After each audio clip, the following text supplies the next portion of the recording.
Hello students, आज की class में हम स्टार्ट करने वाले हैं इनऑर्गेनिक केमिस्ट्री का चैप्टर 3 जिसका नाम है केमिकल बॉन्डिंग। अब केमिकल बॉन्डिंग स्टार्ट करने से पहले हमें ये पता होना चाहिए कि केमिकल बॉन्ड क्या है। अब ये केमिकल बॉन्ड क्या होता है कि किसी भी मॉलिक्यूल्स के अंदर जो एटम होते हैं तो कौन सा ऐसा फोर्स होता है जो उन एटम्स को एक दूसरे के साथ जोड़ कर रखता है मॉलिक्यूल में, तो उसी फोर्स को हम बोलते हैं केमिकल बॉन्ड। तो केमिकल बॉन्ड एक ऐसा फोर्स है जो मॉलिक्यूल के अंदर एटम्स को एक दूसरे के साथ जोड़ के रखता है, तो इसी फोर्स को हमने नाम दिया है केमिकल बॉन्ड। केमिकल बॉन्ड एक टाइप का फोर्स है जो एटम्स को आपस में जोड़ के रखता है किसी मॉलिक्यूल्स के अंदर। जैसे फॉर एग्जांपल ये हमारे पास अमोनिया है, ये अमोनिया का मॉलिक्यूल है, तो इस अमोनिया के मॉलिक्यूल के अंदर एक नाइट्रोजन का एटम है, 3 हाइड्रोजन का है। तो अब ये चारों एटम एक दूसरे के साथ जिस भी फोर्स से जुड़े हुए हैं उसी फोर्स को हमने बोला है केमिकल बॉन्ड। तो अब केमिकल बॉन्ड को समझने के बाद अभी हम यहाँ पे देखते हैं क्लासिफिकेशन ऑफ केमिकल बॉन्ड। तो केमिकल बॉन्ड्स को क्लासिफाई कैसे किया जाता है, तो अभी यहाँ पे जो हम क्लासिफिकेशन देख रहे हैं वो बेस्ड है बॉन्ड एनर्जी के ऊपर। बॉन्ड एनर्जी के बेस पे हमने यहाँ पे केमिकल बॉन्ड को क्लासिफाई किया हुआ है। जब हम चैप्टर में आगे मूव करेंगे तो हम कुछ और क्लासिफिकेशंस भी देखेंगे केमिकल बॉन्ड्स की। तो यहाँ पे जब हम क्लासिफाई करते हैं केमिकल बॉन्ड को on the basis of bond energy, तो हमारे पास मेनली दो टाइप ऑफ केमिकल बॉन्ड होते हैं। एक स्ट्रॉन्ग बॉन्ड होता है और एक वीक बॉन्ड होता है। अब स्ट्रॉन्ग बॉन्ड्स ऐसे बॉन्ड्स होते हैं जिनकी bond energy approximately 200 kilo joule per mole होती है। अब बॉन्ड एनर्जी क्या है? ये बॉन्ड एनर्जी का मतलब कि कितनी एनर्जी हमें देनी पड़ेगी किसी बॉन्ड को ब्रेक करने के लिए, किसी बॉन्ड को तोड़ने के लिए, तो उस एनर्जी को हम बोलते हैं बॉन्ड एनर्जी। तो जो स्ट्रॉन्ग बॉन्ड होते हैं उनकी bond energy approximately 200 kilo joule होती है या फिर इससे ज़्यादा होती है। और जो वीक बॉन्ड होते हैं उनकी बॉन्ड एनर्जी 10 से 40 किलो जूल पर मोल तक होती है अप्रोक्सीमेटली। ये कोई हार्ड एंड फास्ट नहीं है कि 10 है तो 9 नहीं हो सकती या फिर 40 है तो 45 नहीं हो सकती। ये अप्रोक्सीमेट एक रेंज दी हुई है आपको।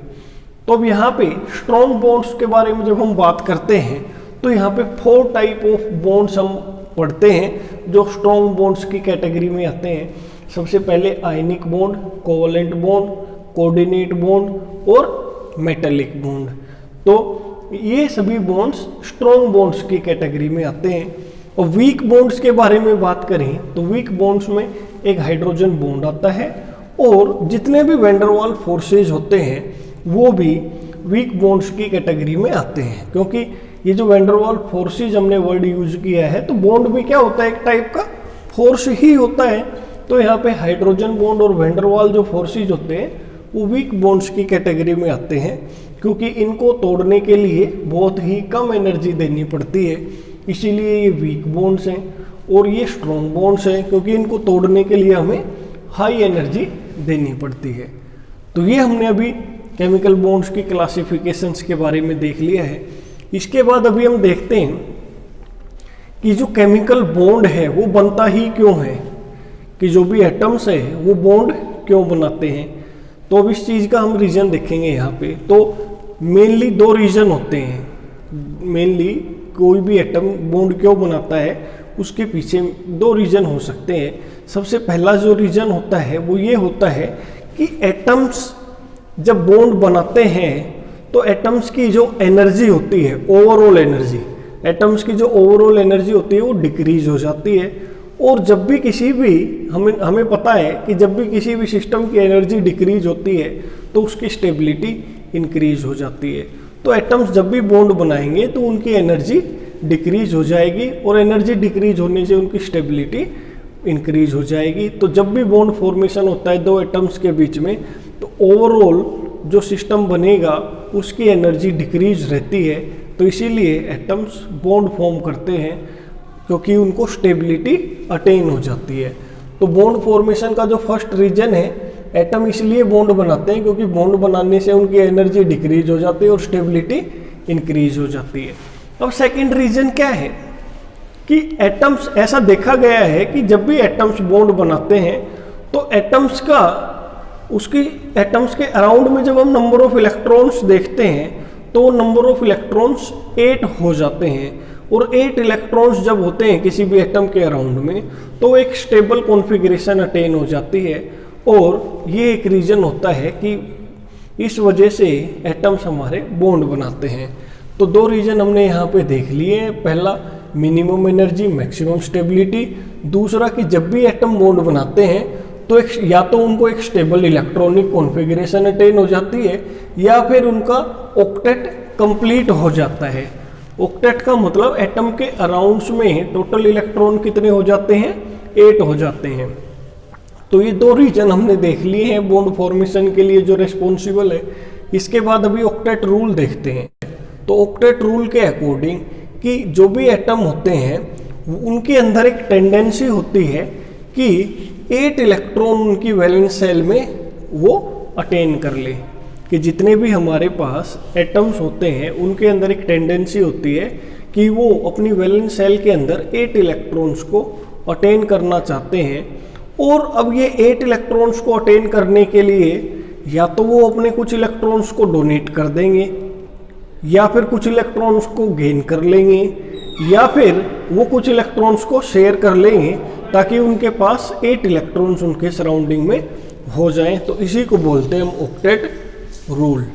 तो ऑक्टेट रूल के बारे में भी हमने देख लिया है, लेकिन यहाँ पे एक छोटा सा एक एक्सेप्शन के बारे में अगर हम बात कर लें कि हाइड्रोजन के केस के अंदर हाइड्रोजन के अराउंड में 8 इलेक्ट्रॉन नहीं हो सकते हैं, हाइड्रोजन के अराउंड में सिर्फ 2 इलेक्ट्रॉन हो सकते हैं उसकी वैलेंस सेल में।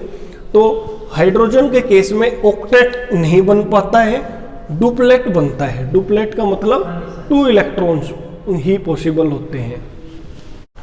तो ऑक्टेट रूल की हमने अभी यहाँ पे बात की है। तो ऑक्टेट रूल के अकॉर्डिंग हर एक एटम के अंदर एक टेंडेंसी होती है कि वो अपनी वैलेंस सेल के अंदर 8 इलेक्ट्रॉन्स अचीव कर ले, और ये 8 इलेक्ट्रॉन अचीव करने के लिए वो या तो कुछ इलेक्ट्रॉन को डोनेट करेगा या कुछ इलेक्ट्रॉन्स को गेन कर लेगा या फिर वो अपने कुछ इलेक्ट्रॉन्स को शेयर कर लेगा। अगर इलेक्ट्रॉन का गेन करना या फिर लॉस करना पॉसिबल नहीं है तो एटम इलेक्ट्रॉन्स को शेयर कर लेगा। तब अगर वहाँ पे 8 इलेक्ट्रॉन बन जाते हैं तो एटम को स्टेबिलिटी मिल जाती है, और यही हमारा ऑक्टेट रूल बताता है। तो यहाँ पे जैसे फॉर एग्जांपल हम देखते हैं कि हमारे पास जो NaCl है, सोडियम क्लोराइड, ये कैसे बना होगा। सोडियम क्लोराइड को जब हम देखते हैं तो हमें पता है सोडियम के पास कितनी वैलेंस इलेक्ट्रॉन होते हैं, 281। ये इसकी इलेक्ट्रॉनिक कॉन्फ़िगरेशन होती है। और क्लोरीन का देखते हैं तो क्लोरीन के पास 287 ये इलेक्ट्रॉनिक कॉन्फ़िगरेशन होती है। अब यहाँ पे हम देखते हैं कि आउटर मोस्ट सेल के अंदर इसके पास 1 इलेक्ट्रॉन है और इसके पास 7 इलेक्ट्रॉन है। इसको अपनी आउटर मोस्ट वैलेंस सेल के अंदर अगर 8 इलेक्ट्रॉन चाहिए तो ये क्या कर सकता है कि या तो 7 इलेक्ट्रॉन को गेन कर ले, तो यहाँ पे 8 बन जाएंगे, 1 तो ऑलरेडी है। अगर कोई एटम अपने 7 इलेक्ट्रॉन इसको दे दे तो इसके पास 8 बन जाएंगे, तो ये स्टेबल हो जाएगा। ठीक है। या फिर इसके पास क्या ऑप्शन है कि अगर इसको कहीं से 7 इलेक्ट्रॉन ना मिले तो ये अपने इस 1 इलेक्ट्रॉन को लूज कर दे। जब ये 1 इलेक्ट्रॉन यहाँ से लूज हो जाएगा तो अब इसके पास कितने इलेक्ट्रॉन बचेंगे आउटर मोस्ट सेल में, 8 इलेक्ट्रॉन। अब ये फर्स्ट सेल है, ये सेकंड सेल है, तो अब आउटर मोस्ट सेल के अंदर अब इसके 8 इलेक्ट्रॉन हो गए, तो ये स्टेबल हो गया। यहाँ पे क्लोरीन के पास आउटर मोस्ट सेल में 7 इलेक्ट्रॉन है। अब 7 इलेक्ट्रॉन है तो इसको 8 बनाने के लिए या तो 1 इलेक्ट्रॉन चाहिए, तो इसके आउटर मोस्ट इस वाली सेल में 8 इलेक्ट्रॉन हो जाएंगे, या फिर ये अपनी 7 इलेक्ट्रॉन्स को लूज कर दे तो इसके 8 इलेक्ट्रॉन बच जाएंगे इस वाली सेल में। लेकिन हमने जब पीरियोडिक प्रॉपर्टीज पढ़ा था तो इलेक्ट्रॉन गेन एंथैल्पी और आयोनाइजेशन एनर्जी के बारे में हमने पढ़ा था, तो हमने वहाँ पे ये देखा था कि किसी भी एटम्स के अंदर से 3 से ज़्यादा ना तो इलेक्ट्रॉन हम ऐड कर सकते हैं ना ही हम 3 से ज़्यादा इलेक्ट्रॉन्स को रिमूव कर सकते हैं, क्योंकि जब ऐसा होता है तो एटम्स को हमें very high amount of energy देनी पड़ती है, जो कि पॉसिबल नहीं होती है। इसीलिए 3 से ज़्यादा इलेक्ट्रॉन्स का लॉस और गेन पॉसिबल जनरली नहीं होता है। तो इसीलिए क्या है कि यहाँ पे अब सोडियम 281, ये 287, तो यहाँ पे क्या होगा, सोडियम अपना एक इलेक्ट्रॉन इजिली दे देगा, और सोडियम जब एक इलेक्ट्रॉन इजिली रिमूव कर देगा तो ये बन जाएगा यहाँ से, जब हमें पता है किसी भी एटम से एक इलेक्ट्रॉन निकाल लेते हैं तो वो कैटायन बन जाता है Na पॉजिटिव, और जब ये एक इलेक्ट्रॉन इसने दे दिया तो इसका एक इलेक्ट्रॉन क्लोरीन ले लेगा, तो क्लोरीन जब एक इलेक्ट्रॉन लेगा तो इसके पास ये Cl नेगेटिव बन जाएगा, इसकी इलेक्ट्रॉनिक कॉन्फ़िगरेशन 2,8 बन गई और इसकी इलेक्ट्रॉनिक कॉन्फ़िगरेशन 2,8,8 बन गई है यहाँ पे। तो यहाँ पे अब दोनों के Na से जब Na पॉजिटिव बना तो इसकी वैलेंस सेल में भी 8 इलेक्ट्रॉन आ गए, Cl से जब Cl नेगेटिव बना तो इसकी वैलेंस सेल में भी 8 इलेक्ट्रॉन आ गए। तो दोनों की वैलेंस सेल में अब ऑक्टेट कंप्लीट हो गया है।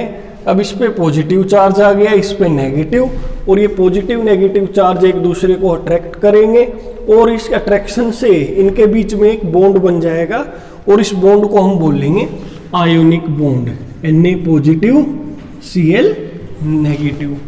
तो इस बॉन्ड, इनके बीच में जो बॉन्ड होगा उसको बोलेंगे आयोनिक बॉन्ड, क्योंकि ये बॉन्ड कब बना है, जब इलेक्ट्रॉन्स का कंप्लीट ट्रांसफर हो गया है। यहाँ सोडियम से जब Na पॉजिटिव बना तो यहाँ एक इलेक्ट्रॉन यहाँ से निकल के कंप्लीटली Cl के पास चला गया।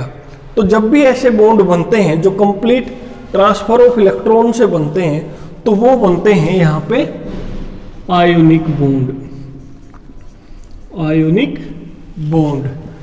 ठीक है, तो ये हमने देख लिया कि ऑक्टेट रूल को सेटिस्फाई करने के लिए एटम या तो इलेक्ट्रॉन्स को डोनेट कर देते हैं जैसे सोडियम ने यहाँ पे किया, या फिर इलेक्ट्रॉन्स को गेन कर लेते हैं जैसे क्लोरीन ने किया।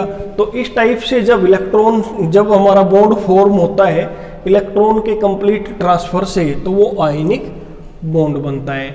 अभी हम देखते हैं कि जब एटम ऑक्टेट रूल को सेटिस्फाई करने के लिए इलेक्ट्रॉन्स को शेयर कर लेते हैं तो वहाँ पे कोवलेंट बॉन्ड की फॉर्मेशन होती है। तो शेयरिंग ऑफ इलेक्ट्रॉन से जो बॉन्ड बनता है उसको हम बोलते हैं कोवलेंट बॉन्ड से। अब इसके बाद अभी हम देखते हैं कि कोवलेंट बॉन्ड कैसे बनता है। तो उसको समझने के लिए हमने यहाँ पे ऑक्सीजन का एक मॉलिक्यूल ले लिया है, O2 मॉलिक्यूल। अब हमें पता है ऑक्सीजन की इलेक्ट्रॉनिक कॉन्फ़िगरेशन क्या होती है, 1s2 2s2 2p4। तो इसके वैलेंस सेल के अंदर हमें इलेक्ट्रॉन देखने होते हैं, वैलेंस सेल के अंदर हमें इलेक्ट्रॉन्स देखने होते हैं हमेशा ऑक्टेट रूल के अकॉर्डिंग। तो इसके वैलेंस सेल में 6 इलेक्ट्रॉन है, तो इसके वैलेंस सेल के अंदर 6 इलेक्ट्रॉन है। तो O2 मॉलिक्यूल कैसे बनता है, ये एक ऑक्सीजन का एटम, ये दूसरे ऑक्सीजन का एटम। तो हमें पता है ऑक्सीजन के वैलेंस सेल में कितने इलेक्ट्रॉन होते हैं, 6 इलेक्ट्रॉन। तो ये 6 इलेक्ट्रॉन हमने यहाँ पे बना दिए हैं। दूसरे वाले ऑक्सीजन के वैलेंस सेल में भी 6 इलेक्ट्रॉन बना दिए हैं। अब इलेक्ट्रॉन्स को डिस्टिंग्विश करने के लिए मैंने यहाँ पे ये अलग अलग तरह से इलेक्ट्रॉन्स को शो किया है। ये 6 इलेक्ट्रॉन, 2 2 4 2 6, इस ऑक्सीजन के भी 6 इलेक्ट्रॉन। अब हमें पता है ऑक्टेट रूल ये कहता है कि एटम्स को बॉन्ड बनाने, एटम्स केवल तभी बॉन्ड बनाएंगे जब उनकी वैलेंस सेल में 8 इलेक्ट्रॉन हो जाएं। अब 8 इलेक्ट्रॉन करने के लिए वो या तो इलेक्ट्रॉन्स को गेन करेंगे या इलेक्ट्रॉन्स को लूज करेंगे। अगर ये पॉसिबल नहीं है इलेक्ट्रॉन्स का गेन करना या लूज करना, तब इलेक्ट्रॉन्स की शेयरिंग हो जाती है, और जो बॉन्ड इलेक्ट्रॉन्स की शेयरिंग से बनता है उसको बोलते हैं कोवलेंट बॉन्ड। तो यहाँ पे अभी हम देखते हैं इसमें भी 6 इलेक्ट्रॉन है, इसमें भी 6। अगर इसको 8 इलेक्ट्रॉन बनाने हैं, इसके पास 6 है, इसके पास भी 6 है, अगर इसको 8 इलेक्ट्रॉन बनाने हैं तो ये 2 इलेक्ट्रॉन इससे ले लेगा दूसरे वाले ऑक्सीजन से, तो इसके तो 8 हो जाएंगे,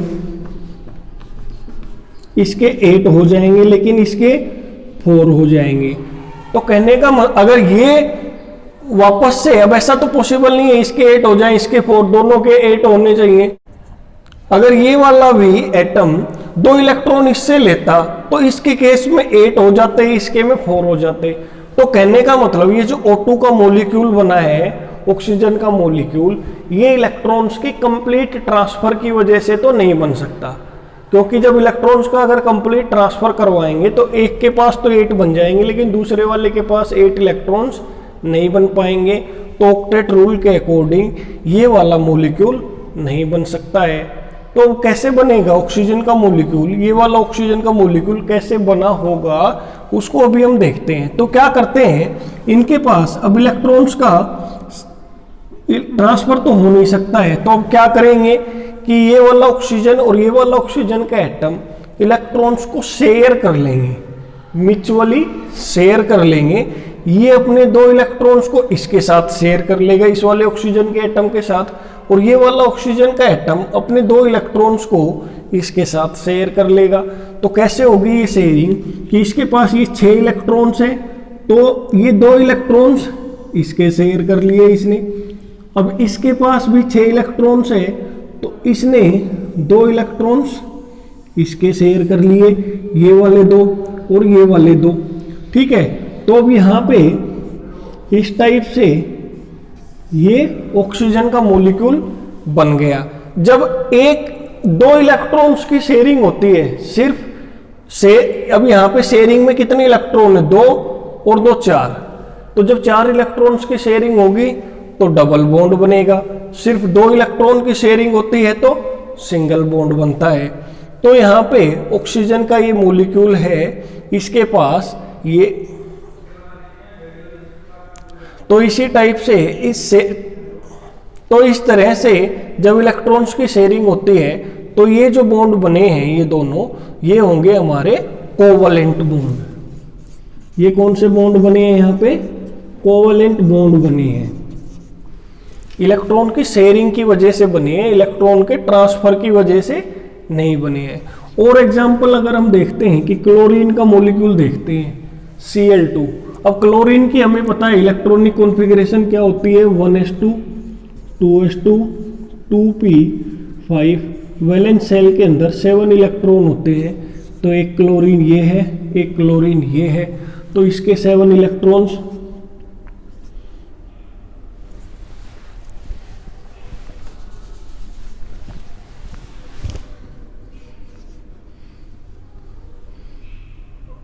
इसके 7 इलेक्ट्रॉन्स को हमने यहाँ पे दिखा दिया है।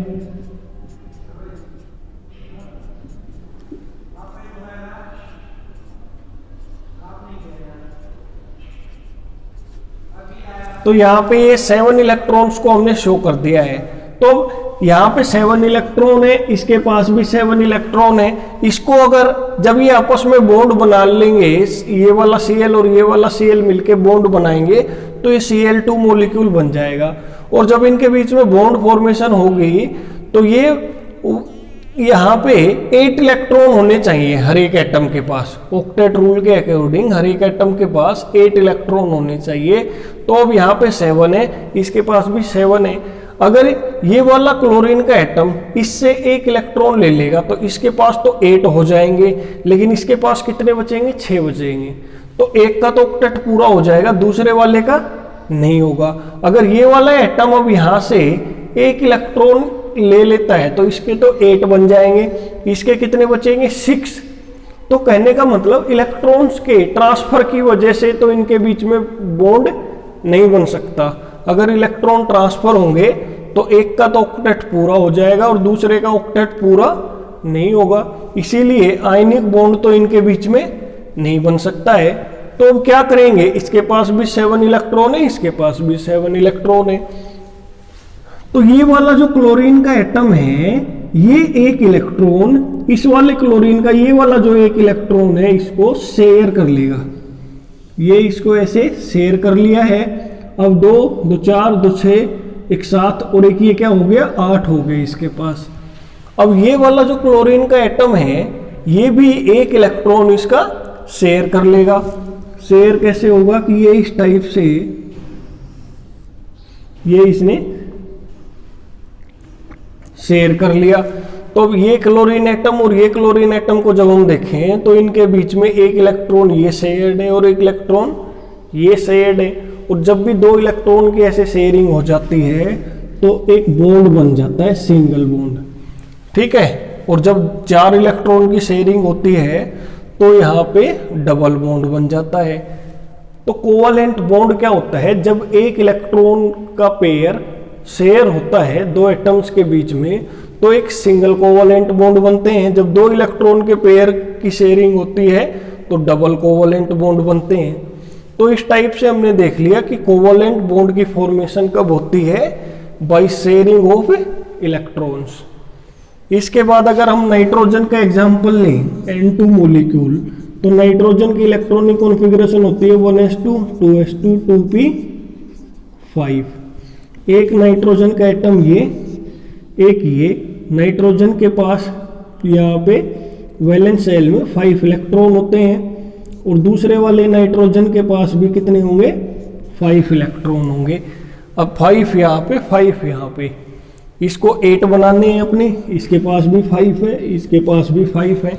इसको 8 बनाने के लिए 3 इलेक्ट्रॉन चाहिए, इसको 8 बनाने के लिए इसको भी 3 चाहिए, और हमें पता है जब ये 3 इसको दे देगा तो इसके पास तो 2 ही बचेंगे, इसके तो 8 हो जाएंगे अगर ये 3 ले लेगा, लेकिन इसके पास 2 ही बचेंगे।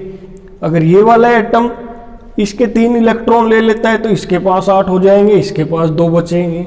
तो इलेक्ट्रॉन के ट्रांसफर से यहाँ पे बॉन्ड नहीं बन सकता है, तो ये क्या करेंगे, अपने इलेक्ट्रॉन्स को शेयर कर लेंगे। अब ये शेयरिंग कैसे होगी कि 3 इलेक्ट्रॉन इसके और 2 5 और 3 8, तो ये वाला जो नाइट्रोजन का एटम है ये 3 इलेक्ट्रॉन यहाँ पे शेयर कर लेगा इस टाइप से। तो इसके 5 और 3 8 हो गए यहाँ पे। अब ये वाला जो नाइट्रोजन का एटम है इसके 2 और 3 5 तो है, ये 3 इसके शेयर कर लेगा। तो अब इनके बीच में 3 इलेक्ट्रॉन का पेयर शेयर हुआ है तो ये ट्रिपल बॉन्ड बन जाएगा। अब ये शेयरिंग से इसके पास भी 8 हो गए इस सर्कल में देखोगे तो, और अगर इस वाले सर्कल में देखोगे तो इसके अंदर भी कितने लग रहे हैं, 8। तो इस टाइप से जो म्यूचुअल शेयरिंग से जो बॉन्ड बनते हैं उनको बोला जाता है कोवैलेंट बॉन्ड। अभी यहाँ पे हमने ये देख लिया है कि ऑक्टेट रूल को सेटिस्फाई करने के लिए atoms different type of bonds बनाते हैं। अगर atoms complete transfer of electrons की वजह से बॉन्ड बनाते हैं तो आयनिक बॉन्ड बनेगा। अगर एटम्स इलेक्ट्रॉन्स की म्यूचुअल शेयरिंग से बॉन्ड बनाते हैं तो कोवैलेंट बॉन्ड बनेगा। तो अब इसके बाद अभी हम 1 बाय 1 देखेंगे। सबसे पहले हम कोवैलेंट बॉन्ड डिस्कस करेंगे, कोवैलेंट बॉन्ड के बाद आयनिक बॉन्ड डिस्कस करेंगे। तो भी यहाँ पे कोवैलेंट बॉन्ड की बात करते हैं तो कोवैलेंट बॉन्ड जैसा कि हमने देखा था कैसे बनता है, by equal mutual sharing of electrons among the combining atoms. कि जो भी एटम्स होते हैं जो बॉन्ड बनाना चाह रहे हैं, जब उनके बीच में इलेक्ट्रॉन्स की म्यूचुअल शेयरिंग होती है तो वहाँ पे जो बॉन्ड बनेगा वो क्या होगा, कोवैलेंट बॉन्ड होगा। और जो इलेक्ट्रॉन्स की शेयरिंग होती है वो इक्वल होती है। जब भी एटम्स इलेक्ट्रॉन्स को शेयर करेंगे तो इलेक्ट्रॉन्स की जो शेयरिंग होगी इक्वल होगी। अगर एक एटम ने 3 इलेक्ट्रॉन शेयर किए हैं तो दूसरे वाले को भी 3 ही इलेक्ट्रॉन शेयर करने होंगे। ऐसा नहीं हो सकता कि एक एटम ने 3 इलेक्ट्रॉन शेयर किए हैं दूसरे वाले ने 2 इलेक्ट्रॉन शेयर किए हैं। तो इसके बाद जब भी एटम हमारे कंबाइन करते हैं तो वो कंबाइन करने वाले एटम सेम भी हो सकते हैं और डिफरेंट भी हो सकते हैं। फॉर एग्जाम्पल जैसे नाइट्रोजन का मॉलिक्यूल होता है, दोनों एटम सेम होते हैं। ऑक्सीजन के मॉलिक्यूल में भी दोनों एटम सेम होते हैं, और क्लोरीन में भी दोनों एटम सेम होते हैं। लेकिन जो हाइड्रोजन क्लोराइड उसमें हाइड्रोजन एटम डिफरेंट है, क्लोरीन का एटम भी डिफरेंट है। हाइड्रोजन आयोडाइड में हाइड्रोजन और आयोडीन दोनों डिफरेंट एटम है। तो कोवैलेंट बॉन्ड जब बनता है तो एटम सेम भी हो सकते हैं और डिफरेंट भी। तो इसके बाद अभी हम देखते हैं कैरेक्टरिस्टिक्स ऑफ कोवैलेंट कंपाउंड्स, कि ऐसे कंपाउंड्स जिनके अंदर कोवैलेंट बॉन्ड होता है उन कंपाउंड्स की क्या क्या कैरेक्टरिस्टिक्स होती है। तो सबसे पहली कैरेक्टरिस्टिक्स है फिजिकल स्टेट, कि जो भी कोवैलेंट कंपाउंड होते हैं वो फिजिकली देखने में कैसे दिखाई देते हैं, तो उनकी फिजिकल प्रॉपर्टीज क्या क्या होती है। तो जो भी कोवैलेंट कंपाउंड होते हैं वो जनरली या तो लिक्विड स्टेट में होंगे या फिर गैसियस स्टेट में होंगे। सॉलिड स्टेट के अंदर तो केवल तभी पाए जाते हैं जब कोवलेंट कंपाउंड का मोलिकुलर मास काफ़ी ज़्यादा होता है। जनरली जो हमारे कोवलेंट कंपाउंड होते हैं वो लिक्विड या गैसियस स्टेट में ही पाए जाते हैं। अब ऐसा क्यों होता है कि अगर कंपाउंड का मास बहुत ज़्यादा है, मोलिकुलर मास, तो वो सॉलिड स्टेट में होगा? क्योंकि हमें ये पता है कि जब भी मोलिकुलर मास इंक्रीज होता है तो वेंडरवाल फोर्स ऑफ अट्रैक्शन बढ़ने लग जाता है, और वेंडरवाल फोर्स ऑफ अट्रैक्शन जितना बढ़ेगा तो हमारी फिजिकल स्टेट गैस से लिक्विड, लिक्विड से गैस में चेंज होने लग जाती है, ये हमें पता है। इसके बाद अभी हम देखते हैं डायरेक्शनल नेचर। तो ये वाला जो पॉइंट है ये हमें ज़्यादा अच्छा तब समझ में आएगा जब हम आगे कोवलेंट बॉन्ड कैसे बनता है इसके बारे में जब हम थ्योरीज पढ़ेंगे, डिफरेंट थ्योरीज, तब ये पॉइंट हमें समझ में आएगा। लेकिन अभी यहाँ पे बता देते हैं कि जो कोवलेंट बॉन्ड होता है वो डायरेक्शनल नेचर का होता है, क्योंकि जब कोवलेंट बॉन्ड बनता है तो एटम्स के जो ऑर्बिटल होते हैं वो ओवरलैप करते हैं, और जो ऑर्बिटल्स ओवरलैप करते हैं उनकी एक पर्टिकुलर डायरेक्शन में ही ओवरलैपिंग होती है। तो उसी से कोवलेंट बॉन्ड के अंदर डायरेक्शनल नेचर आता है, और डायरेक्शनल नेचर होने की वजह से कोवलेंट बॉन्ड्स की, तो जिन कंपाउंड में कोवलेंट बॉन्ड होंगे वो कंपाउंड स्ट्रक्चरल और ज्योमेट्रिकल आइसोमेरिज्म शो करेंगे। जैसे कि आयनिक कंपाउंड है, सोडियम क्लोराइड है, मैग्नीशियम क्लोराइड है, एल्यूमिनियम ऑक्साइड है, तो ये जब कंपाउंड आप देखते हो तो इनके अंदर आपको कभी भी आयनिक कंपाउंड्स के केस में स्ट्रक्चरल आइसोमेरिज्म या ज्योमेट्रिकल आइसोमेरिज्म ये देखने को नहीं मिलता। लेकिन जितने कोवलेंट कंपाउंड्स होते हैं उनके अंदर हम स्ट्रक्चरल और स्टीरियो आइसोमेरिज्म पढ़ते हैं, क्योंकि कोवलेंट कंपाउंड्स के अंदर ही डायरेक्शनल नेचर होता है। इसके बाद अभी हम देखते हैं मेल्टिंग एंड बॉइलिंग पॉइंट्स, कि जो कोवलेंट कंपाउंड होते हैं उनका मेल्टिंग और बॉइलिंग पॉइंट काफ़ी कम होता है। अब ऐसा क्यों होता है? क्योंकि कोवलेंट कंपाउंड्स के अंदर जो फोर्स एक्ट करता है वो फोर्स होता है वेंडरवाल फोर्स, और वेंडरवाल फोर्स जो होते हैं वो वीक होते हैं, और जब किसी भी कंपाउंड में जब वीक फोर्सेस काम कर रहे होते हैं तो वहाँ पे मेल्टिंग और बॉइलिंग पॉइंट हमेशा लो होंगे। इसके बाद सोल्यूबिलिटी की बात करते हैं हम, तो कोवलेंट कंपाउंड्स की सोल्यूबिलिटी ऑर्गेनिक सॉल्वेंट्स में तो काफ़ी हाई रहती है, लेकिन अगर हम वाटर की बात करें या फिर पोलर सॉल्वेंट्स की, जैसे इथेनॉल हो गया या मिथेनॉल हो गया, तो पोलर सॉल्वेंट में या वाटर के अंदर कोवलेंट कंपाउंड्स की जो सोल्यूबिलिटी है वो काफ़ी कम रहती है। लेकिन ऑर्गेनिक सॉल्वेंट्स में जैसे हेक्सेन, बेंजीन, कार्बन टेट्राक्लोराइड, इन सॉल्वेंट्स के अंदर कोवलेंट कंपाउंड्स की सोल्यूबिलिटी काफ़ी ज़्यादा रहती है। इसके बाद अभी हम नेक्स्ट देखते हैं करेक्टरिस्टिक्स, वो है नॉन कंडक्टर ऑफ इलेक्ट्रिसिटी, कि जो भी कोवलेंट कंपाउंड होते हैं उनके अंदर से इलेक्ट्रिसिटी पास नहीं कर सकती। कोवलेंट कंपाउंड नॉन कंडक्टर होते हैं इलेक्ट्रिसिटी के। अब ऐसा क्यों होता है? क्योंकि इलेक्ट्रिसिटी को पास करवाने के लिए दो कंडीशन होनी चाहिए, या तो कंपाउंड के अंदर फ्री इलेक्ट्रॉन होने चाहिए या फिर कंपाउंड के अंदर आयंस होने चाहिए। तो कोवलेंट कंपाउंड या तो उसको मेल्ट करें कोवलेंट कंपाउंड को, या फिर कोवलेंट कंपाउंड को किसी सॉल्वेंट में डिसॉल्व कर दें, तो किसी भी केस में कोवलेंट कंपाउंड के अंदर आयन प्रोड्यूस नहीं होते हैं। इसीलिए जब कोवलेंट कंपाउंड के अंदर फ्री इलेक्ट्रॉन तो होते नहीं है, और ना ही कोवलेंट कंपाउंड आयंस प्रोड्यूस करता है, ना तो मोल्टन स्टेट में और ना ही जब उसको हम डिसॉल्व कर देते हैं किसी सॉल्वेंट में। तो इसीलिए जो कोवलेंट कंपाउंड होते हैं ये नॉन कंडक्टर होते हैं इलेक्ट्रिसिटी के। इसके बाद अभी हम देखते हैं वैलेंस बॉन्ड थ्योरी।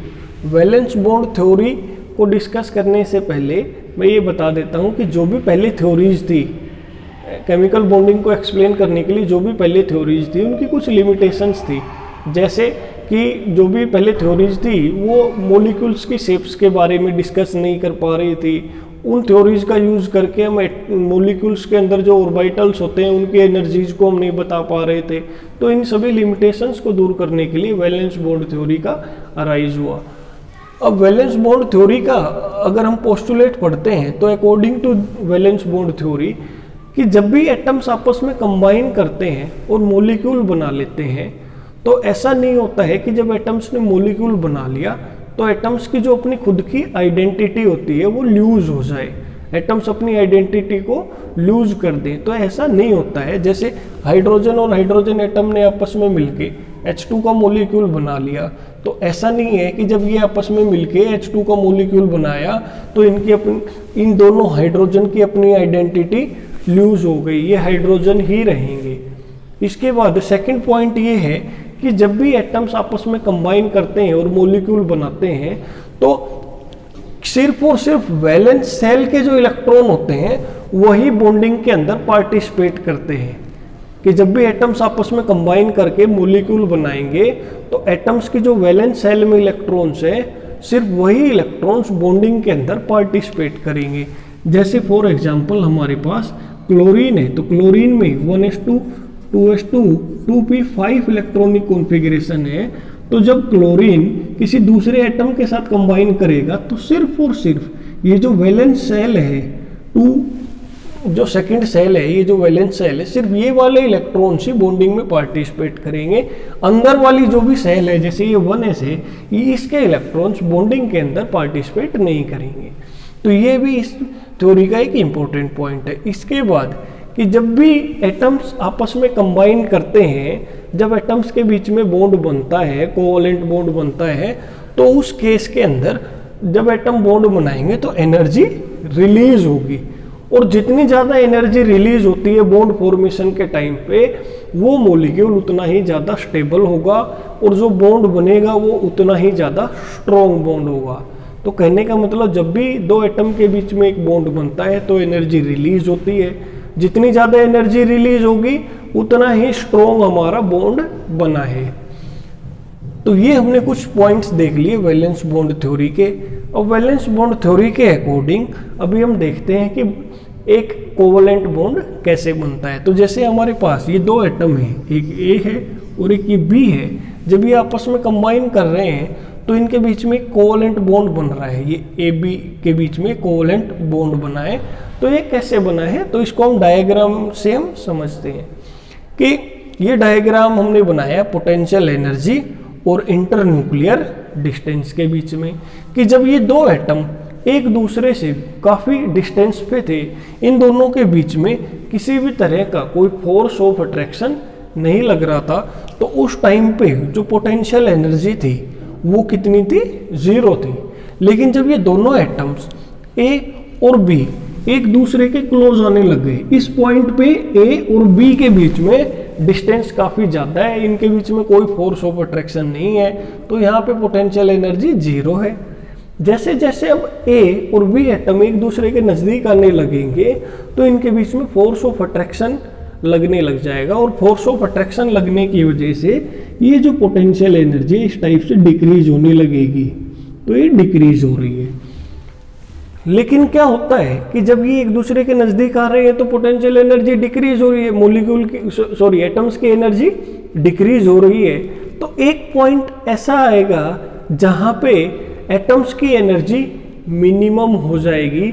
अगर उस पॉइंट से फर्दर ये एक दूसरे के क्लोज आएंगे तो अब इन दोनों के बीच में, एटम्स के बीच में अट्रैक्शन की जगह अब रिपल्सन होने लग जाएगी, क्योंकि जब दो एटम इतने ज़्यादा क्लोज आ जाएंगे तो उनके आपस में इलेक्ट्रॉन्स के बीच में रिपल्सन होने लग जाएगी, और उस रिपल्सन की वजह से फर्दर फिर एनर्जी हमारी इंक्रीज होने लग जाएगी, और एक पॉइंट ऐसा आएगा जब हमारा रिपल्सन मैक्सिमम होगा और बॉन्ड जो हमारा फॉर्म हुआ है वो ब्रेक हो जाएगा। तो ये हमने यहाँ पे देख लिया है कि जब भी दो एटम्स के बीच में बॉन्ड फॉर्मेशन होता है तो उसकी एनर्जी कैसे वेरी करती है। तो अब जब हम बॉन्ड एनर्जी के बारे में बात करते हैं कि कब हमारा बॉन्ड बनता है, तो हमारा बॉन्ड तब बनेगा जब दोनों एटम्स मिनिमम एनर्जी को अटेन कर लेंगे। तो ये जो पॉइंट होगा, जिस पॉइंट के ऊपर ये जो मिनिमम एनर्जी होगी, तो ये जितनी एनर्जी रिलीज हुई है, यहाँ पे 0 थी, यहाँ से जब यहाँ आए तो ये एनर्जी हमारी इतनी रिलीज हो गई है, तो इस एनर्जी को हम बोलेंगे जहाँ पे हमारी अट्रैक्शन मैक्सिमम है, तो इस एनर्जी को हम बोलेंगे bond energy. This energy will be called as bond energy. यहाँ पे एटम्स की एनर्जी सबसे कम है और जो मॉलिक्यूल हमारा बना है एटम्स के कॉम्बिनेशन से, वो मॉलिक्यूल हमारा सबसे स्टेबल होगा। तो इस पॉइंट पे जो एनर्जी होगी उसको जितनी एनर्जी रिलीज हुई है उसको बोलेंगे बॉन्ड एनर्जी। अब इस पॉइंट पे जब हम देखते हैं तो ये जो डिस्टेंस है, ये जो एटम्स के बीच में डिस्टेंस है इस पॉइंट के ऊपर, इस डिस्टेंस को हम बोलेंगे बॉन्ड लेंथ। ये जो डिस्टेंस है यहाँ पे, यहाँ से यहाँ पे ये जो डिस्टेंस है इसको बोलेंगे हम बॉन्ड लेंथ। तो कहने का मतलब कि जब एटम्स की एनर्जी मिनिमम होती है, जब एटम्स की एनर्जी मिनिमम होती है तो वहां पे बॉन्ड का फॉर्मेशन हो जाता है। और जब एटम्स की एनर्जी मिनिमम होती है तो उस टाइम पे जो उनके बीच में बॉन्ड लेंथ होगी, जो डिस्टेंस होगी उनके न्यूक्लियस के बीच में, उसी को हम बोलेंगे बॉन्ड लेंथ। इसके बाद अभी हम देखते हैं limitations of valence bond theory. तो वैलेंस बॉन्ड थ्योरी जो अभी हमने स्टडी की है उसकी क्या क्या लिमिटेशंस हैं। तो सबसे पहले लिमिटेशन की बात करें तो जो वैलेंस बॉन्ड थ्योरी है वो सिर्फ और सिर्फ सिंपल मॉलिक्यूल्स के ऊपर ही अप्लाई हो सकती है। अगर हम वैलेंस बॉन्ड थ्योरी को कॉम्प्लिकेटेड मॉलिक्यूल्स के ऊपर अप्लाई करेंगे तो इस थ्योरी से जो रिजल्ट आएंगे वो एक्यूरेट नहीं होंगे। तो ये एक लिमिटेशन है वैलेंस बॉन्ड थ्योरी की। तो सेकंड लिमिटेशन की बात करते हैं तो वैलेंस बॉन्ड थ्योरी की ये लिमिटेशन है कि it can not explain the formation of coordinate bond. तो वैलेंस बॉन्ड थ्योरी के अकॉर्डिंग जब भी एक बॉन्ड बनता है दो एटम्स के बीच में, कोवलेंट बॉन्ड जब बनता है तो एक इलेक्ट्रॉन एक एटम देगा, सेकंड वाला इलेक्ट्रॉन दूसरे एटम से आएगा। लेकिन कोऑर्डिनेट बॉन्ड ऐसे बॉन्ड होते हैं जैसे एक एटम ए है और ये एक एटम बी है, इनके बीच में कोऑर्डिनेट बॉन्ड जब बनता है तो इस कोऑर्डिनेट बॉन्ड को ऐसे रिप्रेजेंट करते हैं। और ए और बी के बीच में जब कोऑर्डिनेट बॉन्ड बनता है तो ये दो इलेक्ट्रॉन दोनों के दोनों एक ही एटम से आते हैं। लेकिन वैलेंस बॉन्ड थ्योरी के अकॉर्डिंग जब कोवलेंट बॉन्ड बनता है तो दोनों एटम को एक एक इलेक्ट्रॉन शेयर करना चाहिए था, लेकिन कोऑर्डिनेट बॉन्ड के अंदर दोनों के दोनों इलेक्ट्रॉन एक ही एटम के द्वारा दिए जाते हैं। तो इस चीज को भी एक्सप्लेन नहीं कर पाया वैलेंस बॉन्ड थ्योरी। इसके बाद it can not explain the bonding in electron deficient compounds. Covalent valence bond theory के अकॉर्डिंग जो भी इलेक्ट्रॉन डेफिशिएंट कंपाउंड्स हैं, जैसे इन हमारा BCl3 है, इसके अराउंड में बोरोन के अराउंड में सिर्फ और सिर्फ 6 इलेक्ट्रॉन होते हैं, तो ये एक इलेक्ट्रॉन डेफिशिएंट कंपाउंड है। तो होना तो क्या चाहिए था, ऑक्टेट रूल के अराउंड में 8 इलेक्ट्रॉन होने, ऑक्टेट रूल के अकॉर्डिंग हर एक एटम के अराउंड में 8 इलेक्ट्रॉन होने चाहिए। लेकिन जब हम इस टाइप के इलेक्ट्रॉन डेफिशिएंट कंपाउंड देखते हैं तो इनमें 6 इलेक्ट्रॉन होते हैं, लेकिन ये कंपाउंड स्टेबल होते हैं। तो वैलेंस बॉन्ड थ्योरी इस चीज़ को भी एक्सप्लेन नहीं कर पाई कि इलेक्ट्रॉन जो डेफिशिएंट कंपाउंड होते हैं वो क्यों फॉर्म होते हैं और उनकी स्टेबिलिटी का रीज़न क्या है। इसके बाद नेक्स्ट जो लिमिटेशन है, सबसे बड़ी लिमिटेशन है, ये है कि वैलेंस बॉन्ड थ्योरी के अकॉर्डिंग जो ऑक्सीजन है, O2 का जो मॉलिक्यूल है O2, ये कैसा होता है, डायमैग्नेटिक है। लेकिन जब हम एक्सपेरिमेंटली इसको देखते हैं तो ऑक्सीजन पैरामैग्नेटिक कैरेक्टर का होता है। तो ये एक लिमिटेशन है वैलेंस बॉन्ड थ्योरी की। तो यहाँ पे अभी हमने वैलेंस बॉन्ड थ्योरी की लिमिटेशंस देख ली। इसके बाद अभी नेक्स्ट टॉपिक हम देखते हैं, वो है फेनोमेना ऑफ रेजोनेंस। तो रेजोनेंस क्या होता है, जब भी किसी भी कंपाउंड या मॉलिक्यूल के लिए हम 2 या 2 से ज़्यादा स्ट्रक्चर लिख सकते हैं और ये स्ट्रक्चर्स केवल और केवल इलेक्ट्रॉन पेयर की जो पोजीशन है उसमें डिफरेंस होने की वजह से अराइज होती हैं, तो उस फेनोमेना को बोलते हैं रेजोनेंस। और जो डिफरेंट स्ट्रक्चर्स बनती है उनको बोलते हैं रेजोनेटिंग स्ट्रक्चर। फॉर एग्जाम्पल जो बेंजीन होता है, बेंजीन, तो बेंजीन की एक स्ट्रक्चर हम ये लिख सकते हैं कि ये डबल बॉन्ड, जैसे ये कार्बन 1 है, 2, 3, 4, 5, 6, ये 6 कार्बन है बेंजीन के।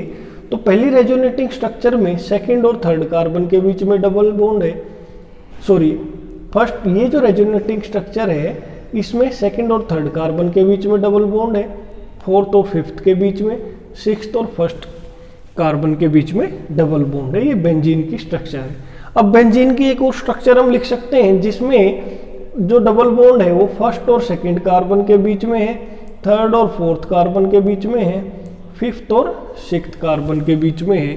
तो इस टाइप से जब हम किसी एक कंपाउंड के लिए दो या फिर दो से ज़्यादा स्ट्रक्चर्स लिख सकते हैं तो उस फिनोमेना को बोलते हैं रेजोनेंस। तो उस फिनोमेना को हम बोलते हैं रेजोनेंस। और इन जब रेजोनेटिंग ये जो स्ट्रक्चर्स बनी है इनको बोलेंगे हम रेजोनेटिंग स्ट्रक्चर्स। और जो रेजोनेटिंग स्ट्रक्चर्स होती हैं वो सिर्फ और सिर्फ इलेक्ट्रॉन पेयर की जो पोजीशन है उनके डिफरेंस की वजह से अराइज होती है, कि जो भी रेजोनेटिंग स्ट्रक्चर होती है which differs only in the position of electron pairs. तो बॉन्ड भी क्या होता है, एक इलेक्ट्रॉन पेयर होता है। तो इस स्ट्रक्चर को और इसको जब आप देखते हो तो यहाँ पे डिफरेंस सिर्फ और सिर्फ किसके बीच में है, position of the electron pair. यहाँ पे जो हमारा एक ये बॉन्ड है, बॉन्ड भी एक इलेक्ट्रॉन पेयर होता है, ये 1 और 6 कार्बन के बीच में है, यहाँ पे फिफ्थ और सिक्स्थ के बीच में है, सेकंड और थर्ड वाला है यहाँ पे फर्स्ट और सेकंड के बीच में। तो जो डिफरेंस है रेजोनेटिंग स्ट्रक्चर्स के बीच में वो सिर्फ और सिर्फ डिफरेंस किसके बीच में है, पोजीशन ऑफ इलेक्ट्रॉन पेयर्स के बीच में है। ठीक है, इसके बाद रेजोनेंस हाइब्रिड क्या होता है। अब जब हमने देखा कि रेजोनेंस का मतलब क्या होता है कि जब हम किसी भी मॉलिक्यूल के लिए दो या दो से ज़्यादा स्ट्रक्चर्स लिख सकते हैं और वो स्ट्रक्चर केवल और केवल किसके डिफरेंस की वजह से अराइज होती है, position of the electron pair या फिर बॉन्ड। ठीक है, तो उनको उस फिनोमेना को बोलते हैं रेजोनेंस। अब रेजोनेंस हाइब्रिड क्या होती है कि जितनी भी हमारे पास रेजोनेटिंग स्ट्रक्चर्स होती है उन सभी को अगर हम मिक्स कर दें तो जो एक स्ट्रक्चर बनेगी उसको बोलेंगे हम रेजोनेंस हाइब्रिड। और जो मॉलिक्यूल की ट्रू स्ट्रक्चर, अब हमने देख लिया कि एक मॉलिक्यूल की हम सिर्फ एक ही स्ट्रक्चर नहीं लिख सकते हैं, उसकी एक से ज़्यादा स्ट्रक्चर्स भी लिख सकते हैं और इस फेनोमेना को बोलते हैं हम रेजोनेंस। तो जब रेजोनेंस होती है किसी भी मॉलिक्यूल में तो उसकी ट्रू स्ट्रक्चर क्या होती है। अब बेंजीन की ना तो ये स्ट्रक्चर है ना ही बेंजीन की ये स्ट्रक्चर है। तो एक्चुअल में बेंजीन की स्ट्रक्चर क्या है कि जब इन दोनों रेजोनेटिंग स्ट्रक्चर्स को हम मिक्स कर देते हैं, जब इन दोनों को हाइब्रिडाइज कर देते हैं तो जो स्ट्रक्चर बनती है उसको बोलते हैं रेजोनेंस हाइब्रिड। और जो रेजोनेंस हाइब्रिड होती है वही एक्चुअल में ट्रू स्ट्रक्चर होती है किसी भी मॉलिक्यूल की। तो रेजोनेंस हाइब्रिड क्या होता है, the true structure of the molecule is the hybrid of the various resonating structures and it is called resonance hybrid. कि जब सारी रेजोनेटिंग स्ट्रक्चर्स को मिक्स कर देते हैं तो जो स्ट्रक्चर बनेगी उसको बोलेंगे हम रेजोनेंस हाइब्रिड। तो अभी हमने यहाँ पे रेजोनेंस देख लिया कि रेजोनेंस क्या होता है। इसके बाद अभी हम देखते हैं कंडीशंस ऑफ रेजोनेंस। तो रेजोनेंस में जब हम रेजोनेटिंग स्ट्रक्चर्स लिखते हैं तो वहाँ पे क्या क्या कंडीशंस होनी चाहिए उसके बारे में अभी हम देखेंगे। तो सबसे पहला जो पॉइंट है, resonating structures should differs only in the position of electrons, not in the position of atoms। कि जो भी रेजोनेटिंग स्ट्रक्चर्स होती है उनके बीच में जो डिफरेंस होना चाहिए वो सिर्फ और सिर्फ पोजीशन ऑफ इलेक्ट्रॉन्स का होना चाहिए, ना कि पोजीशन ऑफ एटम्स का। तो जैसे अभी हम यहाँ पे देखते हैं, हमने ये फॉस्फोरस एसिड की रेजोनेटिंग स्ट्रक्चर्स यहाँ पे हमने लिखी हुई है। तो जब हम इसकी रेजोनेटिंग स्ट्रक्चर्स देखते हैं तो यहाँ पे ये दोनों स्ट्रक्चर फर्स्ट और सेकंड ये रेजोनेटिंग स्ट्रक्चर्स नहीं है, क्योंकि यहाँ पे जब आप देखोगे तो फॉस्फोरस और हाइड्रोजन के बीच में यहाँ डायरेक्ट बॉन्ड है। लेकिन जब हम ये स्ट्रक्चर 2 देखते हैं तो यहाँ पे फॉस्फोरस और हाइड्रोजन के बीच में कोई बॉन्ड नहीं है। तो यहाँ पे एटम की पोजीशन चेंज हो गई है। फॉस्फोरस के साथ में यहाँ हाइड्रोजन होना चाहिए था, लेकिन यहाँ फॉस्फोरस के साथ में किसी भी हाइड्रोजन ने बॉन्ड नहीं बना रखा है। तो कहने का मतलब ये दोनों एक दूसरे की रेजोनेटिंग स्ट्रक्चर्स नहीं है, तो ये दोनों रेजोनेटिंग स्ट्रक्चर्स नहीं है।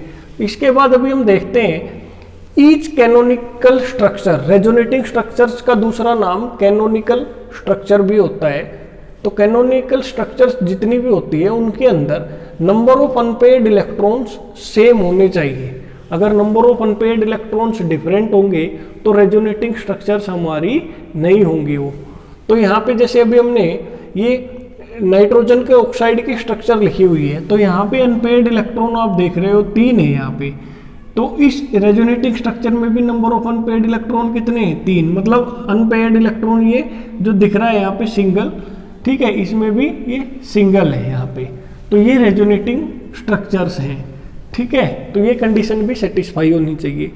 एक पॉइंट और है जो आपको याद रखना है कि जितनी भी कैनोनिकल स्ट्रक्चर्स होती हैं अगर उनकी एनर्जी सेम है, ठीक है, जितनी भी कैनोनिकल स्ट्रक्चर्स है जिनकी एनर्जी सेम होगी या जो इक्विवेलेंट रेजोनेटिंग स्ट्रक्चर्स होती है, ठीक है, उनकी स्टेबिलिटी ज़्यादा होती है और उनका जो कंट्रीब्यूशन होता है रेजोनेंस हाइब्रिड के अंदर वो ज़्यादा होता है, ठीक है। फॉर एग्जांपल जैसे अगर हम ये एसीटेट आयन है, दिस इज एसीटेट आयन, इसकी जब हम रेजोनेटिंग स्ट्रक्चर लिखते हैं ये ऐसे आ जाएगा इधर, ये ऐसे, तो ये स्ट्रक्चर 1 हो गई। तो जब हम ये रेजोनेटिंग स्ट्रक्चर को डबल हेडेड एरो से दिखाते हैं, इधर भी इसका हेड है, इधर भी इसका हेड है, तो जब हम इसकी रेजोनेटिंग स्ट्रक्चर लिखते हैं, रेजोनेंस इसके अंदर करवाते हैं, तो स्ट्रक्चर 1 और स्ट्रक्चर 2 दोनों एक दूसरे के कंप्लीटली क्या है? आइडेंटिकल है। तो ऐसी जब भी आइडेंटिकल स्ट्रक्चर बनती है तो इनका कंट्रीब्यूशन ज़्यादा होता है रेजोनेंस हाइब्रिड में, और ये वाली जो स्ट्रक्चर्स होती हैं रेजोनेटिंग स्ट्रक्चर्स जो आइडेंटिकल होती हैं उनका जो स्टेबिलिटी होती है वो भी ज़्यादा होती है। इसके बाद अभी हम देखते हैं कि जो भी कैनोनिकल स्ट्रक्चर होती है उनके अंदर अगर चार्ज का सेपरेशन हो रहा है, अगर हमारी रेजोनेटिंग स्ट्रक्चर्स चार्ज्ड हैं तो charged resonating structures less stable होती है और उनका कंट्रीब्यूशन भी रेजोनेंस हाइब्रिड के अंदर कम होगा, ठीक है। तो फॉर एग्जांपल जैसे ये हमने यहाँ पे ये स्ट्रक्चर्स लिखी हुई है कार्बन डाइऑक्साइड की, तो कार्बन डाइऑक्साइड की 3 स्ट्रक्चर यहाँ पे हम लिखी है। तो जो पहली स्ट्रक्चर इसके अंदर कोई भी चार्ज नहीं है इस स्ट्रक्चर के अंदर, लेकिन स्ट्रक्चर 2 और स्ट्रक्चर 3 में ये चार्जेस का सेपरेशन हो रहा है, नेगेटिव ये पॉजिटिव, ये पॉजिटिव ये नेगेटिव। तो जो भी स्ट्रक्चर के रेजोनेटिंग स्ट्रक्चर में चार्ज नहीं होता है वो स्ट्रक्चर ज़्यादा स्टेबल होती है। तो इन तीनों रेजोनेटिंग स्ट्रक्चर्स के अंदर अगर हम देखें तो पहली वाली स्ट्रक्चर के अंदर कोई भी चार्जेज सेपरेट नहीं हुए हैं, तो ये सबसे स्टेबल रेजोनेटिंग स्ट्रक्चर है। इन दोनों स्ट्रक्चर के अंदर चार्जेस का सेपरेशन हो गया है, तो ये रेजोनेटिंग स्ट्रक्चर्स लेस स्टेबल है। इसके बाद अभी हम देखते हैं कि अगर हमारे चार्जेस सेपरेट हो रहे हैं रेजोनेटिंग स्ट्रक्चर के अंदर, तो वो रेजोनेटिंग स्ट्रक्चर ज़्यादा स्टेबल होगी जिसके अंदर negative charge more electronegative atom पे हो और positive charge more electropositive atom पे हो। फॉर एग्जांपल जैसे ये हमने कार्बोनाइल ग्रुप होता है, ये ऑर्गेनिक में हम पढ़ते हैं कार्बोनाइल ग्रुप, CO जो ग्रुप है ये कार्बोनाइल ग्रुप है। तो कार्बोनाइल ग्रुप की यहाँ पे हमने रेजोनेटिंग स्ट्रक्चर लिखी है। तो ये जो फर्स्ट रेजोनेटिंग स्ट्रक्चर है ये तो स्टेबल होगी क्योंकि हमें पता है इसके अंदर कोई चार्ज का सेपरेशन नहीं हो रहा है। तो सेकंड और थर्ड रेजोनेटिंग स्ट्रक्चर को अब जब हम देखते हैं तो इसमें ये सेकंड वाली रेजोनेटिंग स्ट्रक्चर ज़्यादा स्टेबल है, क्योंकि सेकंड रेजोनेटिंग स्ट्रक्चर में जो नेगेटिव चार्ज है वो मोर इलेक्ट्रोनेगेटिव ऑक्सीजन एटम पे है और positive charge more electropositive carbon पे है। लेकिन थर्ड वाले में देख रहे हैं तो पॉजिटिव चार्ज यहाँ पे इलेक्ट्रोनेगेटिव एटम पे आ रहा है और नेगेटिव चार्ज यहाँ पे इलेक्ट्रोपॉजिटिव एटम पे आ रहा है। तो यहाँ पे ये जो स्ट्रक्चर बनी है गलत बनी है, मतलब इसकी जो स्टेबिलिटी है ये कम होगी क्योंकि ऑक्सीजन इलेक्ट्रोनेगेटिव एटम है, इस पे हमने पॉजिटिव चार्ज शो कर रखा है जो कि गलत है। तो ये जो थर्ड रेजोनेटिंग स्ट्रक्चर हमने यहाँ पे लिखी है ये थर्ड वाली, इसका जो स्टेबिलिटी है वो कम होगी, ठीक है। इसके बाद अभी हम देखते हैं कि रेजोनेटिंग स्ट्रक्चर्स के अंदर अगर हमारे चार्जेस हैं तो पॉजिटिव और नेगेटिव चार्ज एक दूसरे के काफ़ी क्लोज होने चाहिए, और जो सेम चार्ज हैं, अगर अपोजिट चार्ज हैं तो एक दूसरे के नज़दीक होने चाहिए। अगर चार्जेस हमारे सेम हैं कि दोनों पॉजिटिव या दोनों नेगेटिव, वो एक दूसरे से दूर होने चाहिए, क्योंकि सेम चार्जेस हमेशा रिपेल करते हैं और अपोजिट चार्जेस अट्रैक्ट करते हैं। अट्रैक्शन से एनर्जी डिक्रीज होती है, स्टेबिलिटी इंक्रीज होती है, और रिपल्सन से एनर्जी इंक्रीज होती है, स्टेबिलिटी डिक्रीज होती है। तो अपोजिट चार्जेज एक दूसरे से क्लोज होने चाहिए, सेम चार्जेज एक दूसरे से दूर होने चाहिए। तो यहाँ पे जब हम देखते हैं, ये हमने लिखा है हाइड्रोजोइक एसिड, ये होता है हमारा HN3, इसको बोलते हैं हाइड्रोजोइक एसिड। तो हाइड्रोजोइक एसिड की जब हम रेजोनेटिंग स्ट्रक्चर्स लिखते हैं तो इसमें पॉजिटिव और नेगेटिव चार्जेस डेवलप होते हैं, और ये पॉजिटिव और नेगेटिव चार्जेस एक दूसरे के क्लोज होने चाहिए, ठीक है। और जो सेम चार्जेस होते हैं, जैसे ये पॉजिटिव और पॉजिटिव चार्जेस हैं, ये एक दूसरे से दूर होने चाहिए, लेकिन ये बिल्कुल एक दूसरे के नज़दीक हैं। सेम चार्जेस एडजेसेंट एटम पे आ गए हैं, तो जब भी सेम चार्जेस एक दूसरे के नज़दीक होते हैं तो उस रेजोनेटिंग स्ट्रक्चर की स्टेबिलिटी काफ़ी कम होती है।